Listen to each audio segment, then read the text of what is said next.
오늘의 말씀은 사사기 16장 15절부터 31절까지 말씀입니다. 들릴라가 삼손에게 이르되 당신의 마음이 내게 있지 아니하면서 당신이 어찌 나를 사랑한다 하느냐. 당신이 이로써 3번이나 나를 희롱하고 당신의 큰 힘이 무엇으로 말미암아 생기는지를 내게 말하지 아니하였도다 하며 날마다 그 말로 그를 재촉하여 조르매 삼손의 마음이 번뇌하여 죽을 지경이라. 삼손이 진심을 드러내어 그에게 이르되 내 머리 위에는 삭도를 대지 아니하였나니 이는 내가 모태에서부터 하나님의 나실인이 되었음이라. 만일 내 머리가 밀리면 내 힘이 내게서 떠나고 나는 약해져서 다른 사람과 같으리라 하니라. 들릴라가 삼손이 진심을 다 알려주므로 사람을 보내어 블레셋 사람들의 방백들을 불러 이르되 삼손이 내게 진심을 알려주었으니 이제 한 번만 올라오라 하니 블레셋 방백들이 손에 은을 가지고 그 여인에게로 올라오니라. 들릴라가 삼손에게 자기 무릎을 베고 자게 하고 사람을 불러 그의 머리털 7가닥을 밀고 괴롭게 하여 본즉 그의 힘이 없어졌더라. 들릴라가 이르되 삼손이여 블레셋 사람이 당신에게 들이닥쳤느니라 하니 삼손이 잠을 깨며 이르기를 내가 전과 같이 나가서 몸을 떨치리라 하였으나 여호와께서 이미 자기를 떠나신 줄을 깨닫지 못하였더라. 블레셋 사람들이 그를 붙잡아 그의 눈을 빼고 끌고 가사에 내려가 놋줄로 매고 그에게 옥에서 맷돌을 돌리게 하였더라.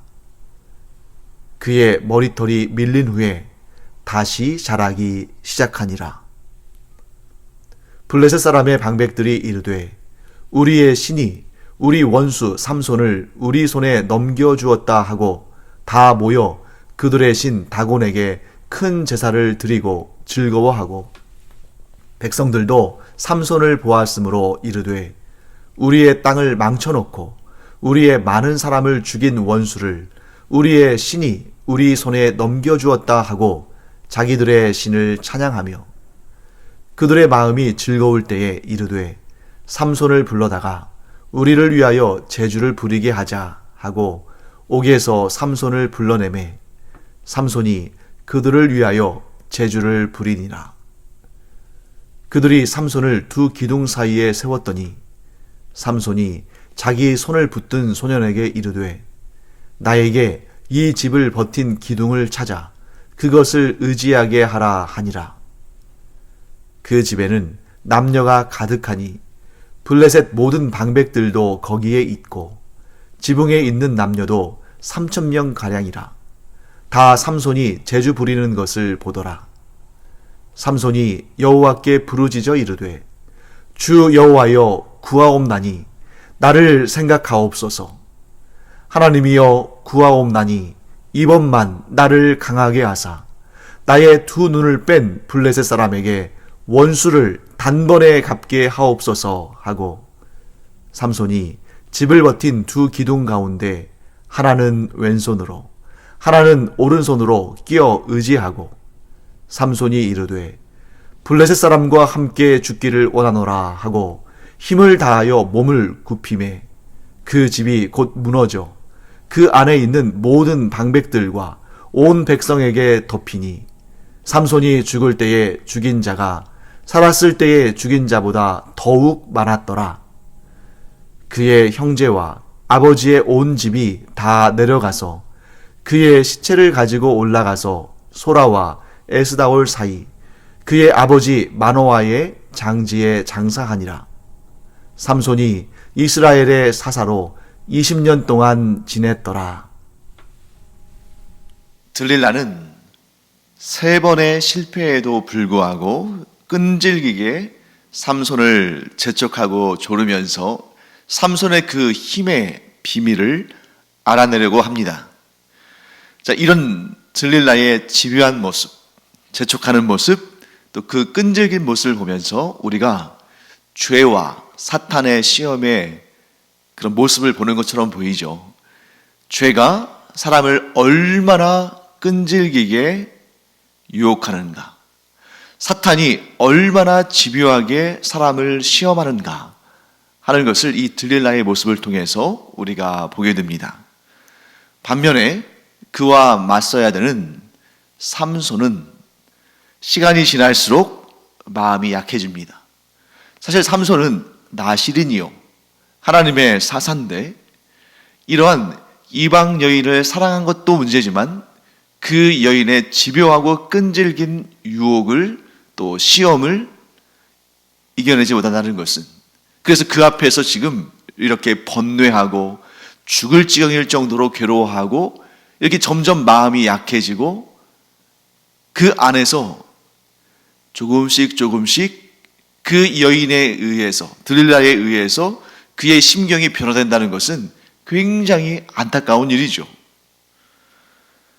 드디어 삼손은 들릴라에게 자기의 힘의 비밀을 알리고 맙니다. 자신은 모태에서부터 하나님의 나실인이고, 즉 거룩하게 성별되어진 자고, 그에 대한 서원으로서 삭도를 머리에 대지 않았다, 곧 머리카락을 자르지 않았다. 그렇기 때문에 내가 삭도로 머리를 밀면, 즉 머리카락을 자르면 내 힘이 사라지고 보통 사람이라 다를 바가 없게 된다 하고 말합니다. 그렇다면 정말 삼손의 그 엄청난 힘은 머리카락으로부터 나오는 것일까요? 삼손의 머리카락 자체에 힘의 근원을 만드는 그런 에너지가 있을까요? 그것이 아닌 거죠. 삼손이 고백하는 것처럼 나는 모태에서부터 하나님께서 성별하신 나실인이다. 그리고 그에 대한 표징으로 삭도를 머리에 대지 않았다. 머리카락을 자르지 않았다. 그런데 내가 이 나실인으로서의 표징을 잃어버리면 여호와 하나님의 능력이 내게서부터 떠난다는 것을 삼손이 알고 있었다는 것입니다. 그래서 만일 삼손도 자기의 머리카락으로부터 힘이 나온다고 생각했다면 나실인이나 또 머리에 삭도를 대지 않는 서원이나 이런 것까지 굳이 이렇게 설명할 필요가 없는 거죠. 내 머리카락에서 힘이 나와, 이러면 되는 건데, 그는 무엇을 알았냐면 지금 삼손이 가지고 있는 그 엄청난 힘은 개인으로서 이 삼손에게만 주어진 그러한 능력이 아니라 하나님께서 그를 나실인으로 선택하시고 그를 통해서 하실 일이 있으시기 때문에, 곧 삼손을 사사로 세우시고 삼손으로 하여금 사사의 직분을 감당하도록 하셨기 때문에 주어진 능력이고, 그 능력은 그가 나실인으로서의 정체성과 사사로서의 사명을 감당할 때 주어지는 것입니다. 그렇기 때문에 이 힘은 삼손의 것이 아니고 하나님의 것이고, 하나님께서 하나님의 뜻을 이루시기 위해서 그에게 맡겨놓으신 것이기 때문에 삼손이 하나님의 뜻을 이루기 위해서 살아가는 삶을 중단한다면, 예를 들면 지금 이런 거죠. 오늘 본문에 따르면 나실인으로서 또 이스라엘의 사사로서 하나님의 종으로서 쓰임받는 그러한 정체성을 잃어버리면 힘도 하나님께서 걷어가 버리신다. 그렇기 때문에 나의 나실인인 징표, 나의 사사로서의 그 힘의 근원인 이 머리카락을 자르면 여호와의 영이 나에게서 떠나고 나는 더 이상 여호와의 도구로, 통로로, 사람으로 쓰임받지 못하고 그 힘은 나에게서 사라지는 것이다 하고 얘기하는 것입니다. 그렇기 때문에 아마도 삼손이 그 힘 자체, 삼손이 가지고 있는 힘 자체는 보통 사람들보다는 강할 수 있었겠죠.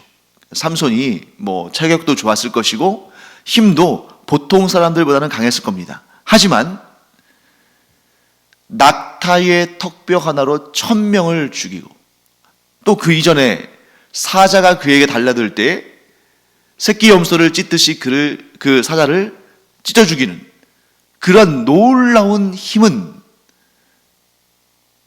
그의 개인적인 능력이 아니라 하나님께서 그에게 부여하신 그런 힘이고, 그 부여하신 힘은 그가 하나님의 뜻대로 쓰임 받을 때에만 그의 나시린으로서의, 사사로서의 정체성을 가지고 있을 때에 하나님께서 계속 그 안에 담아두시는 것이다. 자, 이전까지는 우리가 삼손이 참 여러 가지 문제들이 있는 걸 보았죠. 예를 들면 우상을 섬기는 이방 여인들을 사랑하고 어찌 보면 굉장히 방종한 거룩한 하나님의 언약 백성으로서는 해서는 안 될 그런 일을 했긴 했지만, 그러나 하나님께서는 그 일들마저도 하나님의 위대한 역사, 이스라엘을 구원하시는 역사의 도구로 사용하셨는데, 이제는 삼손이 머리가 밀린다는 것은, 즉 그 머리카락을 자른다는 것은 뭘 의미하냐면 자신의 정체성을 상실했다. 그러니까 어느 정도의 그러한 이렇게 좀 용인할 수 있는 그 정도의 수준이 아니라 이제는 그 본질, 정체성 자체를 잃어버리는 그런 모습을 보인다는 것이죠. 들릴라는 삼손으로부터 이 비밀을 알아내고 블레셋 방백들을 불러서 이 비밀을 알려줍니다. 그리고 블레셋 방백들은 약속한 대가를 들릴라에게 지불합니다. 그리고 이제 삼손을 잡을 일만 남았죠. 들릴라는 삼손에게 자기의 무릎을 베고 잠들게 하고, 그리고 한번 시험해 봅니다. 그래서 삼손의 머리카락을 7가닥을 잘라본 다음에 정말 삼손에게 힘이 사라졌는지를 테스트해 보는 거죠. 그랬더니 정말 삼손이 힘을 잃었습니다. 그러나 삼손은 지금 잠들어 있는 상황이기 때문에 지금 전개되고 있는 이 일들에 대해서 알지를 못하고 있죠. 들릴라는 이제 때가 됐다 하고 삼손을 막 깨우면서 블레셋 사람들이 당신을 잡으러 왔습니다, 어서 일어나세요 하고 깨웠겠죠. 삼손은 예전에 그랬던 것처럼 그래, 그러면 내가 내 힘으로 그들을 제압하지 하고 일어나서 힘을 쓰려고 하는데 힘을 쓸 수가 없는 거죠. 성경은 뭐라고 말씀하고 있냐면 삼손은 여호와께서 이미 자기를 떠나신 줄을 깨닫지 못했다고 기록하고 있습니다. 결국 삼손은 블레셋 사람들에게 사로잡혔습니다. 그런데 이 블레셋 사람들은 삼손을 너무너무 증오했죠. 자기 나라 사람들을 1000명도 넘게 죽였고, 또 밀을 추수할 때 애써 추수해 놓은 그 밀과 또 과수원에 있는 과일들과 이런 것들을 막 불태웠으니까 얼마나 삼손이 밉겠어요. 그리고 또 우상을 섬기는 사람들은 또 얼마나 잔혹합니까? 삼손의 눈을 빼버립니다. 삼손은 앞을 볼 수도 없고, 또 나시린의 징표인 머리카락이 밀렸기 때문에 지금 여호와께서 그를 떠나심으로 그가 힘도 쓰지 못해요. 블레셋 사람들은 이제 삼손을 가사로 데려가서 놋줄로 매고, 혹시라도 이제 염려하는 거죠. 밧줄로 묶었다가 또 삼손이 그걸 끊을 수 있으니까 놋줄로 매고 그를 감옥에 가두고, 또 그 감옥에서 맷돌을 돌리는, 그 곡식을 가는 그런 맷돌을 돌리는 그런 일을 하게 했습니다. 얼마나 절망적인 상황인가. 그런데 바로 그때 이 삼손이 모든 힘을 잃어버리고 또 앞을 보지 못하는 그런 절망적이고 캄캄한 그러한 상황 속에서 성경은 이렇게 말씀하십니다. 22절 말씀이죠. 제가 읽어보겠습니다. 그의 머리털이 밀린 후에 다시 자라기 시작하니라. 자, 여러분, 당연히 우리가 머리카락을 자르면, 한 번 자르면 평생 이제 머리카락을 자르지 않고 그냥 그 상태 그대로 있는 거 아니잖아요. 손톱과 발톱이 자라듯이 머리카락도 자랍니다. 당연한 일이죠. 하지만 여기에서 삼손의 머리카락이 밀린 후에 그의 머리카락이 다시 자라기 시작했다라는 이 22절의 말씀은 단지 머리카락이 자란 것을 말씀하시는 것이 아니라 하나님께서 그 삼손 안에 새로운 소망이 움트게 하셨다. 하나님께서 아직 삼손을 통해서 하실 일이 남아있기 때문에 하나님께서 삼손 안에 다시 소망을 불어넣기 시작하셨다. 마치 예고편 같은 거죠. 지금 1편이 끝났는데 1편이 삼손의 패배로, 삼손의 절망적인 상태로 딱 끝이 났는데 살짝 예고편을 보여주시는 거예요. 그 마지막 순간에 복선을 까는 거죠. 삼손의 밀린 머리카락을 포커스를 맞춰서 줌인하면서 보여줍니다. 그런데 그때 삼손의 머리카락이 조금씩 자라는 그런 모습을 보여주면서 1편이 끝나고 2편을 기대하게 하는 거죠. 그런데 저는 이 구절을 읽으면서 이런 생각을 한번 해봤습니다. 좀 엉뚱한 생각일 수도 있습니다만, 삼손의 머리카락이 다시 자라는 것을 블레셋 사람들도 보지 않았겠습니까? 블레셋 사람들은 삼손의 머리카락이 자라는 것을 보고 어떻게 했을까? 블레셋 사람들이 좀 머리가 나빠서 혹은 기억력이 안 좋아서 삼손의 힘이 저 머리카락에서부터 나온다, 그 나시린의 징표에서부터 나온다 하는 것을 잊어버리고 그냥 놔뒀을까요? 저는 그렇게 하지 않았을 것 같아요. 물론 성경에는 그러한 자세한 내용이 나오지 않기 때문에 우리가 알 수 없습니다만, 추론을 해본다면 블레셋 사람들이 삼손에게 얼마나 많이 당했습니까? 아무리 그를 잡으려고 해도 잡을 수가 없었죠. 그런데 들릴라를 통해서, 들릴라의 그 유혹을 통해서 그 비밀을 알아냈고 결국 삼손을 제압할 수 있었습니다. 그러면 블레셋 사람들은 다시 또 삼손에게 당하지 않기 위해서 얼마나 주의를 기울였겠어요. 머리가 더 길게 자라지 못하게 하기 위해서. 그래서 제 생각에는 우리가 삼손 하면 이제 눈이 빠진 다음에 그가 막 그 연자 맷돌 같은 그 무거운 맷돌을 막 낑낑거리면서 돌리면서 곡식을 출소하는, 그러니까 얼마나 그게 블레셋 사람들의 입장에서 볼 때는 가시적인 효과도 있을 뿐만 아니라 경제적인 효과도 있는 거죠. 아주 적절한 힘이 그에게 주어져야 또 계속해서 일을 할 수 있으니까요. 그래서 블레셋 사람들은 삼손을 너무 강하게도 않고 너무 약하게도 않고 적절한 힘을 가지고 계속 그들을 위해서 일을 하고 그들에게 만족함을 주는 그러한 도구로, 노예로 사용하지 않았을까 하는 그런 생각을 하게 됩니다. 예를 들면 이런 거겠죠. 쭉 지켜보다가 머리카락이 어느 정도 자랐다 싶으면 자르고, 또 지켜보다가 머리카락이 어느 정도 자라면 자르고, 더 자라게 하면, 예를 들면 이제 이런 상상을 하게 되죠. 방치해놨다가 머리카락이 길게 자라면 다시 블레셋 사람들에게 힘으로 응징할 수 있으니까 적절하게 컨트롤하지 않았을까. 이거는 그냥 제가 생각하는 것입니다. 그래서 여기에서 저는 뭘 발견하냐면, 오늘날 우리에 대한 사탄의 작전이 이런 것 아닐까.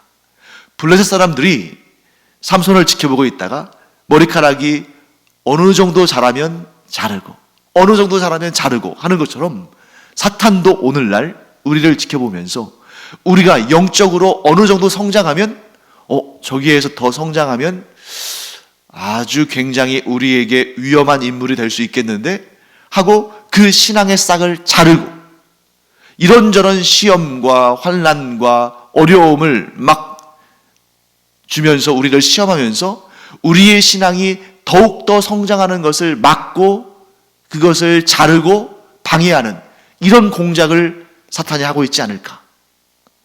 그래서 우리가 정말 마음 먹고 신앙생활 하면서 영적으로 성장하고 하나님의 말씀에 귀를 기울이고 그 말씀에 순종하며 살면서 하나님께서 기뻐하시는 그 성화의 과정을 중단하지 않고 걸어가면서 성장하고 성숙하는 그런 모습을 보일 때마다 사탄이 우리를 미혹하고 시험하고 실족시키고 이런저런 문제들을 일으켜서 우리가 믿음의 성장과 성화의 길을 걷기보다는 낙심하고 불평하고 성도들끼리 싸우고 다투고 교회에 대한 불만족과 불평으로 가득 차고 심지어 하나님을 향해서 믿음 없는 모습을 보이게 하는 그런 사탄의 시험이 항상 우리 앞에 도사리고 있는 것 아닌가 하는 그런 생각을 하게 됩니다. 그러므로 사랑하는 성도 여러분, 우리가 우리의 믿음의 싹을 어떻게든지 간에 성장하지 못하게 하고 자르려고 하는 그런 사탄의 괴계를, 그 악한 계략을 우리가 깨닫고 사탄에게 우리를 내어주지 않고 사탄의 그 악한 수법, 그 악한 계략을 알므로 우리 자신을 더욱 단단하게 지키고 우리의 믿음을 그런 사탄의 시험에 넘겨주지 아니하고 계속해서 우리가 주 안에서 자라게 함으로 사탄이 몇 번 시험하다가 이 사람은 심지가 견고한 사람이라 우리가 감히 건들 수 없구나 하는 그런 생각을 갖게 하는, 그래서 날마다 나의 힘으로 안 되니까 성령님을 의지하고 성령 충만하고 흔들리지 않고 성경의 말씀처럼 인내하고 그러므로 말미암아 아름다운 영적인 성장과 믿음의 진보가 있는 우리가 되기를 간절히 축원합니다. 자, 그리고 나서 이제 삼손의 죽음에 대한 말씀이 이제 언급이 됩니다. 삼손의 비참한 모습을 보면서 블레셋 사람들은 얼마나 즐거워했겠어요. 우리가 이겼다. 우리가 삼손을 붙잡고 그를 이렇게 우리의 놀이객감으로 사용하는 그것이 곧 우리가 삼손을 이긴 거 아니냐. 그리고 우리가 섬기는 신, 다곤 신이 저 삼손이 섬기는 신인 여호와 하나님을 이겼다 하면서 막 기뻐하고 즐거워하고 다곤 신전에 가서 제사를 드리고 그 앞에서 먹고 마시고 뛰고 놀고 춤추고 그렇게 즐기고 있었습니다. 그들이 먹고 마시고 흥에 겨울 때에 이런 생각을 하게 됐습니다. 야, 우리 그 삼손 불러다가 제주를 좀 부리게 하자. 이 제주가 뭐겠어요? 힘 쓰는 거겠죠. 뭐 예를 들면 차력 비슷한 힘을 쓰는 거, 아주 무거운 것을 들게 한다거나 혹은 뭐 돌 같은 것을, 바위 같은 것들을 깨뜨리게 한다거나. 그래서 지금 이 블레셋 사람들이 삼손의 힘을 적절하게 유지하거나 혹은 삼손의 눈을 뺐기 때문에 그가 힘을 쓰더라도 우리에게 해코지를 할 수 없을 것이다. 우리가 도망치면 되니까 하는 그런 생각을 했을 가능성이 있습니다. 그래서 블레셋 사람들은 삼손을 불러다가 그 신전, 오늘 본문에는 집이라고 되어 있지만 그 집은 다곤의 집이니까 신전이죠. 그 신전의 두 기둥 사이에 세워놨습니다. 삼손은 앞을 보지 못하기 때문에 자기를 이끌고 나온 그 소년에게 이렇게 말합니다. 나를 이 신전의 중심을 붙들고 있는, 즉 이 신전의 무게의 중심을 떠받들고 있는 그 중요한 기둥, 그 중심 무게를 감당하는 그러한 기둥 옆에 좀 세워달라. 내가 좀 힘들어서 기대고 있어야겠다. 이렇게 부탁을 합니다. 그러니까 영문도 모르는 이 소년은 삼손을 그 기둥, 이 신전의 무게를 바치는 그 기둥 옆으로 데려다 줍니다. 삼손이 어떻게 했습니까? 그 두 기둥을 껴안았습니다. 자, 그때 이 신전, 다곤의 신전에는 남녀가 가득했고 또 거기에는 블레셋 방백들, 즉 블레셋의 지도자들, 통치자들도 그곳에 다 모여 있었습니다. 아마 그들이 VIP 자리에 앉아 있었겠죠. 가장 삼손의 재주를 보기에 좋은 장소에 앉아 있었을 것이고 또 그 외에 평민들은 옥상, 지붕, 그러니까 그 옥상이 있는 곳에 올라가서 좀 멀리서 삼손이 제주를 부리는 모습을 보고 있었을 겁니다. 그래서 거기에 모인 사람들이 3,000명가량 있었다고 성경은 기록하고 있습니다. 그때에 삼손은 하나님을 향해서 이렇게 부르짖었습니다. 28절 말씀이죠. 제가 읽어보겠습니다. 삼손이 여호와께 부르짖어 이르되 주 여호와여 구하옵나니 나를 생각하옵소서. 하나님이여 구하옵나니 이번만 나를 강하게 하사 나의 두 눈을 뺀 블레셋 사람에게 원수를 단번에 갚게 하옵소서. 이렇게 말했습니다. 결국 하나님께서는 삼손의 간절한 그 마지막 부르짖음에 응답하셔서 삼손이 그 신전에 무게를 지탱하는 두 기둥을 붙잡고 온 힘을 다해서 몸을 굽혀서 그 기둥을 밀어낼 때 하나님께서 삼손에게 어마어마한, 사람으로서는 상상할 수 없는 엄청난 힘을 불어넣어 주셔서 그 신전이 무너지게 하셨습니다. 물론 삼손도 죽었겠죠. 그런데 삼손이 죽을 때에 그가 살아서 사사의 직분을 감당할 때에 죽였던 블레셋 사람들의 수보다 훨씬 많은, 아마 3,000명이 넘는 그런 사람들, 그런 블레셋 사람들이 죽임을 당하고 하나님의 심판을 받게 하셨습니다. 그리고 이 사건 후에 삼손의 가족들과 친척들이 그곳에 가서 삼손의 시체를 수습하고 그의 아버지가 묻힌 마노아의 장지에 삼손을 장사 지냈습니다. 이렇게 해서 삼손의 20년에 걸친 사사의 세월이 끝을 맺습니다. 자, 사사 삼손의 시대가 막을 내렸습니다. 여러분 마음이 좀 어떠세요?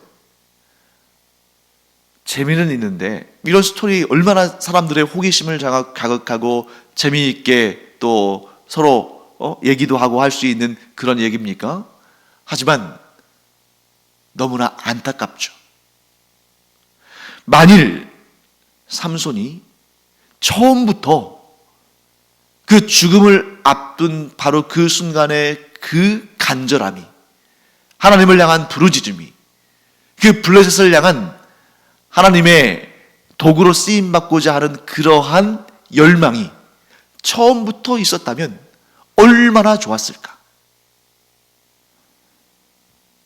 사랑하는 성도 여러분, 하나님께서 이 삼손의 이야기, 삼손의 역사를 우리에게 들려주시고 우리에게 말씀하시고 우리에게 가르쳐 주시는 이유가 있습니다.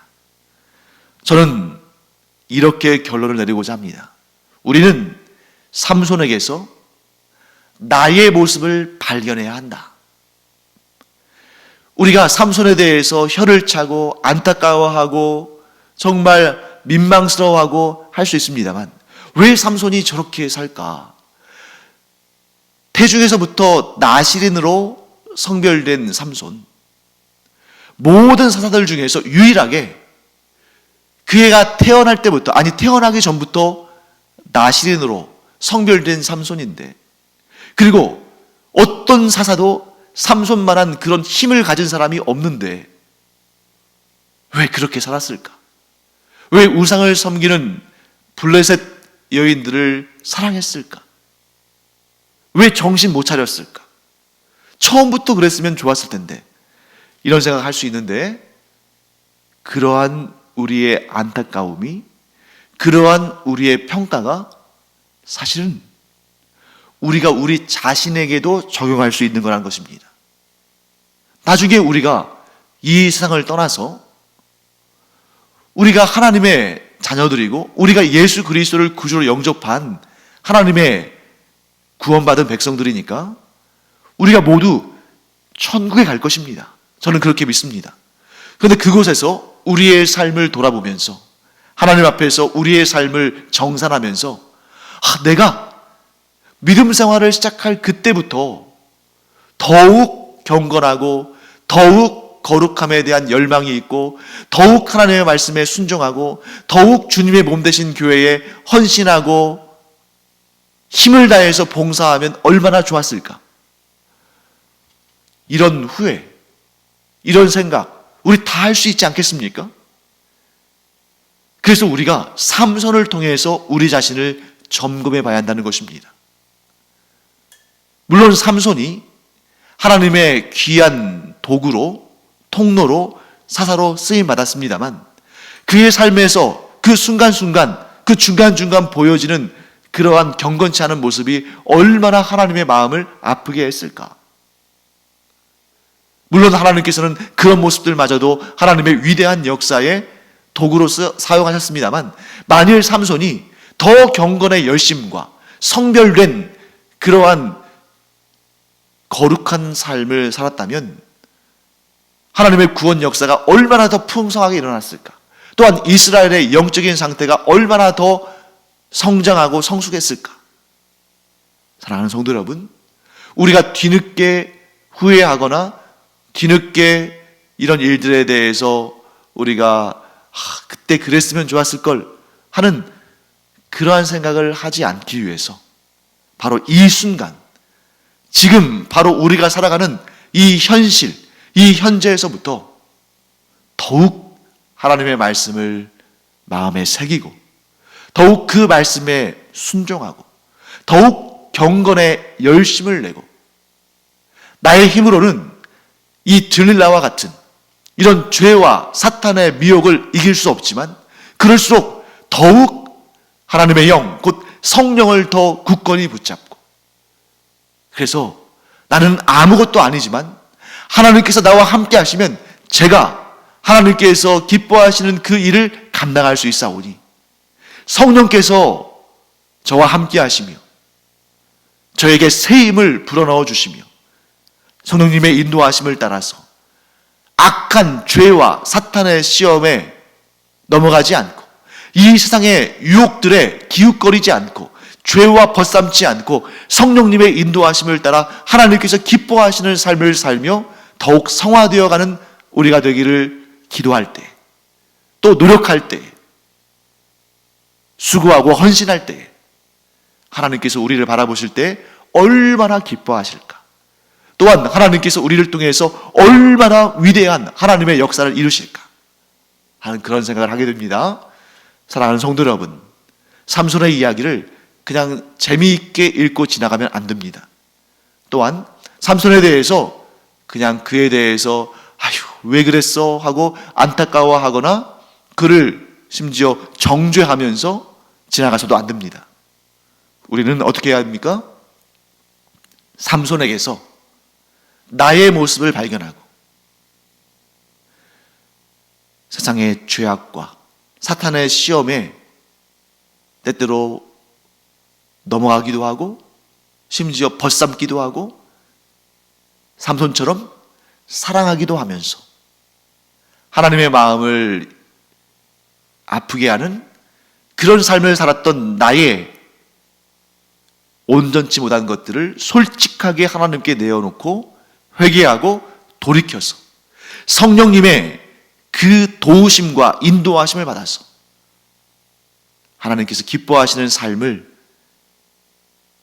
살아가며 점점 더 거룩해져 가고 점점 더 성숙해져 가는 우리 모두가 되기를 간절히 축원합니다. 기도하겠습니다. 하나님, 삼손의 삶에서 그의 삶의 역사에서 저희들의 연약한 모습을 발견합니다. 죄와 벗삼고 사탄의 유혹에 쉽게 넘어지는 저희가 이제는 성령님을 의지해서 나의 힘이 아니라 성령님의 도우심과 그 힘으로 말미암아 승리하는 삶을 더 거룩해져 가는 삶을 살게 하여 주시옵소서. 감사드리며 예수님의 이름으로 축복하며 기도합니다. 아멘. 기도하는 시간입니다. 이 시간 기도하면서 우리의 연약함을 삼손과 닮은 우리의 삶의 모습들을 고백하고 내 힘이 아니라 성령님의 힘에 의지하고 하나님의 말씀에 순종함으로 거룩한 성도의 삶, 하나님께서 기뻐하시는 삶을 우리가 살기를 바랍니다. 기도하겠습니다.